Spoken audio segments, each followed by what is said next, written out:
అందరికీ good morning అండి.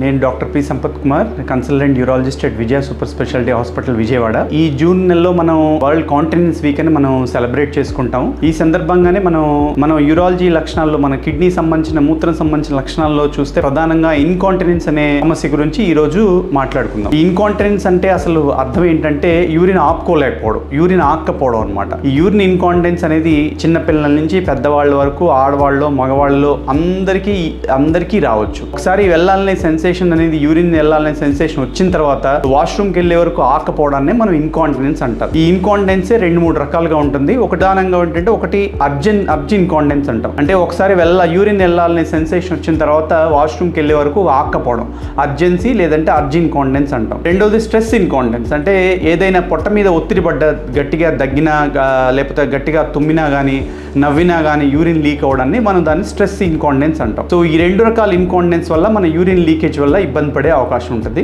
ఇందాక చెప్పినట్టు ఇన్కాంటినెన్స్ లక్షణం అనేది అన్ని రకాల పిల్లల నుంచి పెద్దవాళ్ళ వరకు, ఆడవాళ్ళ నుంచి మగవాళ్ళ వరకు ఎఫెక్ట్ చేయొచ్చు. సో ఒక్కొక్క ఏజ్ గ్రూప్ని బట్టి, ఒక్కొక్క ఆడవాళ్ళ మగవాళ్ళని బట్టి దాని కారణాలు అనేవి మారుతూ ఉంటాయి. మన ఫస్ట్ ఆడవాళ్ళలో కనుక చూసినట్టయితే 40 సంవత్సరాల తర్వాత ప్రిడామినెంట్గా చాలా మంది ఆడవాళ్ళలో అర్జెన్ ఇన్కాంటినెన్స్, అంటే ఒకసారి యూరిన్కి వెళ్ళాలనే సెన్సేషన్ వచ్చిన తర్వాత మూత్రం ఆపుకోలేకపోవడం అనేది సాధారణంగా జరుగుతుంది. వెళ్ళే వరకు కొన్ని డ్రాప్స్ కానీ, ఒక్కోసారి ఎక్కువ క్వాంటిటీలో లీక్ అవ్వడం జరుగుతుంది. దానివల్ల ప్రయాణం అవాయిడ్ చేయడం, ఎక్కువ జర్నీస్ అవాయిడ్ చేయడం, పబ్లిక్ గ్యాదరింగ్స్ అవాయిడ్ చేయడం, సో అలాంటి క్వాలిటీ ఆఫ్ లైఫ్, రోజువారీ జీవితంలో నాణ్యత అనేది దెబ్బతినే అవకాశం ఉంటుంది. సో అది కాకుండా ఒక్కొక్కసారి గట్టిగా దగ్గినా తుమ్మినా యూరిన్ లీక్ అయిపోవడం కూడా జరుగుతుంది. దాన్ని మనం స్ట్రెస్ ఇన్కాంటినెన్స్ అంటాం. ఈ రకమైన అర్జెన్ ఇన్కాంటినెన్స్, స్ట్రెస్ ఇన్కాంటినెన్స్ కి ఏ రకమైన లక్షణాలు ఉన్నా, దీంతో పాటు ఇంకా వేరే యూరిన్ లక్షణాలు ఉన్నా మీ దగ్గరలోని యూరాలజిస్ట్ సంబంధించితే దానికి కారణం ఏంటి అంటే, దానికి కారణం ఓవర్ యాక్టివ్ బ్లాడరా, లేకపోతే స్ట్రెస్ యూరినరీ ఇన్కాంటినెన్స్, ఒక్కోసారి పెల్విక్ ఫ్లోర్ మజిల్ వీక్నెస్ వల్ల కానీ అలాంటి రావచ్చు. మీ దగ్గరలో యూరాలజిస్ట్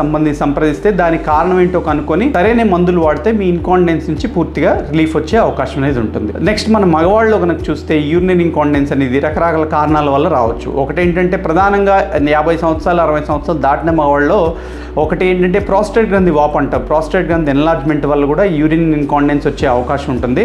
ఈ వాళ్ళలో కూడా ప్రిడామినెంట్గా అర్జెన్ ఇన్కాంటినెన్స్ అని అంటాం. ఒకసారి యూరిన్ వెళ్ళాలనే సెన్సేషన్ మొదలైన తర్వాత యూరిన్ ఆపుకోలేకపోవడం ఉంటాం, అర్జెన్ ఇన్కాంటినెన్స్ అంటాం. వాళ్ళు కూడా ఇన్కాంటినెన్స్ అనే వచ్చే అవకాశం ఎక్కువ ఉంటుంది. సో కానీ మగవాళ్ళలో ఈ అర్జెన్ ఇన్కాంటినెన్స్ తో పాటు యూరిన్ స్లో అవ్వడం, అంటే దార సన్నగా రావడం, frequency of urine, number of times urine కి ఎక్కువ సార్లు వెళ్లాల్సి రావడం, ఇంకా వేరే ఒక్కోసారి మంట నొప్పితో యూరిన్ ఇన్ఫెక్షన్స్ రావడం, యూరిన్ స్లో ఈ బాగా దార సన్నగా డ్రాప్ లో రావడం, వేరే లక్షణాలతో కలిసి ఉండే అవకాశం ఉంటుంది. సో మగవాళ్ళలో కూడా 50-60 సంవత్సరాల తర్వాత ఎవరైనా ఈ మగవాళ్ళు యూరిన్ ఇన్కాంటినెన్స్ తో ఒకసారి వెళ్ళాలనే సెన్సేషన్ వచ్చిన తర్వాత యూరిన్ ఆపుకోలేని సమస్యతో ఇబ్బంది పడి, దాంతోపాటు వేరే యూరిన్ లక్షణాలు ఏమైనా ఉంటే కనుక మీ దగ్గరలో ఉన్న యూరాలజిస్ట్ని కనుక సంప్రదిస్తే మీకు ఏమైనా ప్రాస్టేట్ గ్రంథి వాపు కానీ, యూరిన్ ఇన్ఫెక్షన్ కానీ, ఇంకా వేరే ఏమైనా లక్షణాలు ఉన్నాయో చూసి దాన్ని ఎవాల్యుయేట్ చేసి దానికి మెడికల్ ట్రీట్మెంట్ కనుక తీసుకుంటే కనుక ఇన్కాంటినెన్స్ నుంచి పూర్తి విముక్తి పొందే అవకాశం ఉంటుంది. Thank you.